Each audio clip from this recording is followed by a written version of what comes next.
Hello, it's Friday, September 13, and this video segment I call My Perspective and Comments. And I'd like to talk today about the Democratic presidential debates last night. A well viewed and well interviewed debate. I thought that the ABC did a good job. We had the front runners, if you don't know, Joe Biden, Elizabeth Warren, and Bernie Sanders. And good questions, and the topics were right on what they have been talking about and campaigning about. And they started out in the healthcare topic, and very good exchange. And I want to talk right now regarding the front runners. I thought Joe Biden had a good night. It wasn't Sleepy Joe last night. He was wide awake, and he was seemed to be on his game. A lot of energy. Focused and very good debate. What you can expect, or what you would have expect from Bernie Sanders and Elizabeth Warren, especially when it comes to healthcare, was the universal for all, Medicare for all. And Joe, right from the start, was strong, and he was talking about their plans. And one of the things that Joe said that I've been thinking about, and I mentioned in one of our perspective comments 3-4 weeks ago, for the last two debates, and Joe hit him right between the eyes with the how are you going to pay for this? And one area that I thought Joe was strong, and it showed who was the adult in the room, is he had a plan. At least he was touting a plan about covering health care and paying for it. And I thought that was pretty strong, because I mean, I was thinking that right along, is, you know, they're coming up with all these social programs, one of which is healthcare, and Elizabeth Warren's talking about having the wealthiest 1%, those that are having the businesses pay for it. And Joe Biden comes right in and gives Bernie a pat on the back and says, well, Elizabeth, at least Bernie is honest with us, and he's telling us that the health care will be paid not only by the rich and businesses, but the middle class is going to be paying their fair share. But Elizabeth Warren, she doubled down and said, no, that's not the case. It's going to be businesses, and it's going to be the top 1%. And folks, I don't think she can make the numbers match up, and that won't fly. And it's one of those deals where the politicians say, no, we can't do that. You know, you won't lose your doctor. You won't lose your insurance. You know, one of those deals where, oh no, you know, it's not going to be paid by the middle class. So I thought that was pretty strong by Joe, is pointing out, look, you know, reality is you can make all these plans, but how are you going to pay for it? So I thought that was strong. In the mix, you know, I must say that some of the surprises for me was Cory Booker. He started out, I believe he was the first person that they came to. And one of the themes, and he set the stage. I mean, one of his topics right off the bat, or statements, is that we need unity. You know, we need to come together in unity. You know, and obviously to fight Trump. So I thought Corey kept his head above water. I also thought that Kamala Harris did well. And she wasn't Joe Biden antagonist. In fact, I saw some areas where they seemed to be on the same page.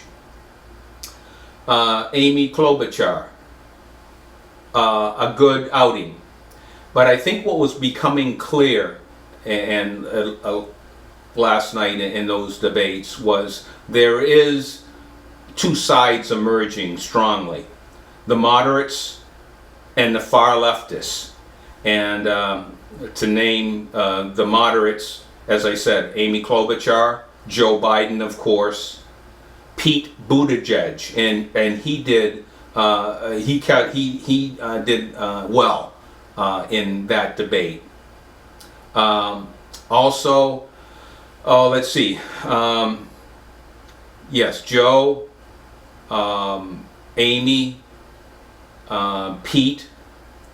Even I must say that although she's a chameleon, but when it came right down to be pressed on health care, Kamala Harris, regarding whether or not she was for, in fact, Stephanopoulos really put her on the spot and says, well, look, you were for Bernie's Medicare for All, and now you've backed away. And she came right forth and said, well, you know, no, she's not for that. She's for giving choice.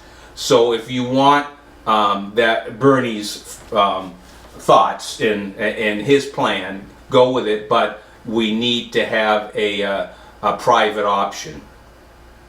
I thought, in fact, I wanted to, at this point, talk about the fireworks that took place. And I'll tell you, one slimy move was Helio Castro. And he basically, when Joe was talking about the healthcare area, Helio tried to make a point that Joe had said something that he really hadn't.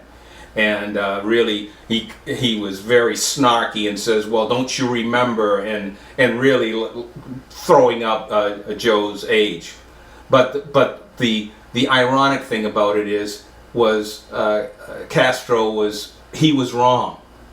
And it just a slimy move, and what I want to give some kudos to some of the people that stepped forward and said, hey, wait a minute, what are you doing here? Pete Buttigieg pointed back to Castro and said, look, we're about a unity here. We're supposed to be coming together and talking about how we can make the country better instead of poking at each other like that. And Castro kind of doubled down and says, well, we're in a debate and this is the election. And Amy Klobuchar spoke up too, and to talk about her discussion. She goes, that's why the American people are sick of what's going on here. And Amy said, a house divided can't stand. And she pointed right back at Castro and said, look, we need to be unified here. And, and obviously her theme was, we need to be unified against Trump. Also, there was others that even Cory Booker. Now, he didn't come right out and attack Castro, but he did say, look, we need to be unified. We need to come together in unity. And he as much was saying, look, Castro, that isn't unifying us.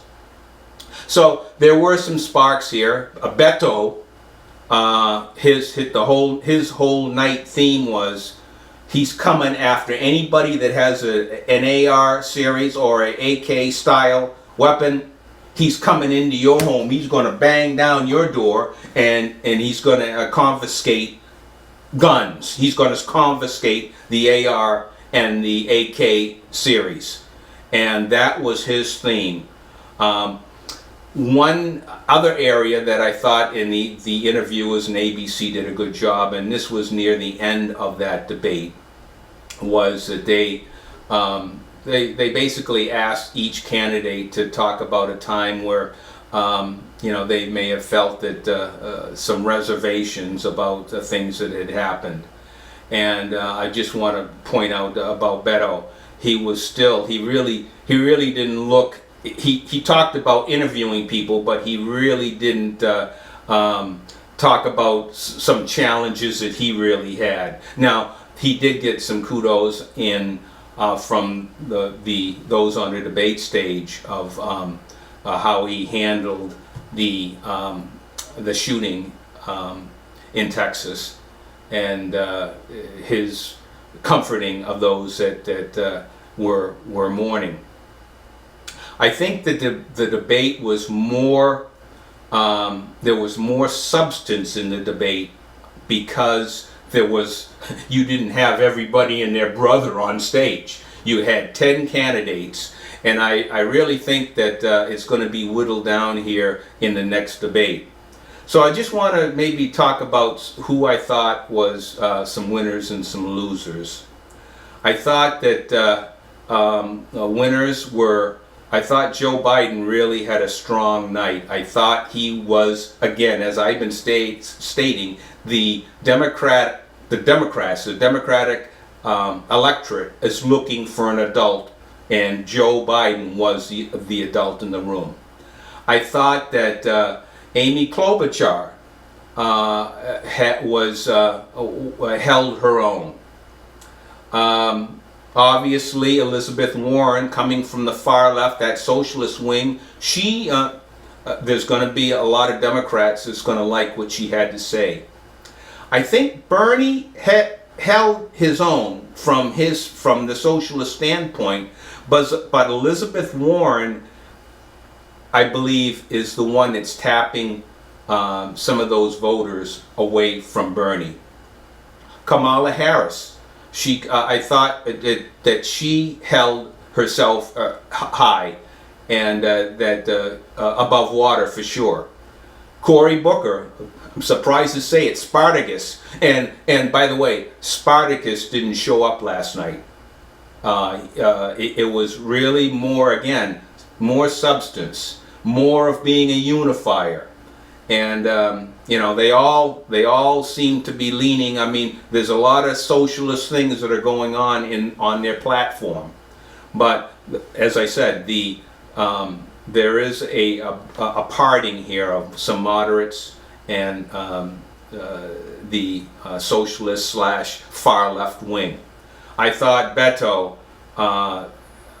had a losing evening. I also thought that the sliminess of Castro is what he did will alienate a lot of Democratic voters because he was outright just a scum. I don't know the words to say about it, but it wasn't good. And I thought the other loser of that evening, as I said, Yang. He nothing really, just status quo, coming from an entrepreneur business standpoint, but nothing really exciting out of Yang. So we had Yang.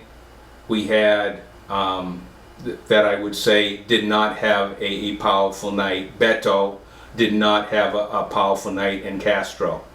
So I thought that the rest that were up there, Cory Booker, Kamala Harris, Pete Buttigieg, Elizabeth Warren, Bernie Sanders, and Amy Klobuchar will be on the stage unless something on the campaign trail they stumble. But I thought they held above water, and I would say that the winner of last night was Joe Biden. One area too that I don't know. Here's the question: did anybody on that stage talk about 9/11? There was one, and it was Pete Buttigieg. And I kind of want to quickly talk about when it comes to 9/11. Here's another question. Do you remember what you were doing on that day? You know, and I was thinking about that this week. I know I was, at that time, I was in the computer field. I worked for Hewlett Packard. And when I had heard, and I had come into the office and we had a TV in there and saw the first plane had hit. And I says, wow, what an act, what a tragedy. But when the second plane hit, disbelief, but then anger set in. I was angry because I knew that this was terror and that we were under attack. So I was thinking back to some of the things that I heard and some of the things that people had said. And I just want to highlight a couple when it comes to one thing too, is on that day there was unity. The nation had come together. And I'm thinking, what happened to us 18 years later, and there doesn't appear to be any unity in our nation right now. And that was the theme here on that debate. And we saw only one that was on that stage last night that really was not in unity. And as I had mentioned before, that was Castro. But getting back to the 9/11, things that were said, and I think back of that plane that was going over Pennsylvania, and that hero that stood up and gathered some people. You don't know all that took place, but we do know from cell phone accounts that there was an effort and a resolve to fight those that had taken that plane over. And the saying that strikes me was what he said before they went out to fight those terrorists. Let's roll. The other area that I think of, and when I hear it and just think about the leadership of our president, when he was at Ground Zero, and he had an electrified PA, the microphone in his hand, and somebody that was in the crowd there was talking about, was working, trying to find, dig through the debris, yelled out to him. And George W. said, I hear you. And the people that brought these towers down are going to hear from all of us soon. And I heard, and you heard the resolve in his voice, and some things to remember. There was a lot of people. It's almost like a snapshot where the world stopped. The people's lives changed like that, and we should never forget. And it's just an emotional week. A lot was going on, but I hope that as a nation we can get back to where we can come together. The United States can really be united, and as a people we can reunite and be citizens together under one nation, under God, and we can draw closer, because right now it seems like America is splintered. And if we could get back to that time after 9/11 where we joined, we had a resolve. And I'm hoping that we can get back to that. Obviously, though, we need our Lord. He is the mender. He can change hearts, and only He can. So I pray to that day that people's hearts will be changed. People's hearts will find revival, find the true meaning of life, find the true meaning of loving each other in unity. And that's my perspective and comment for this evening.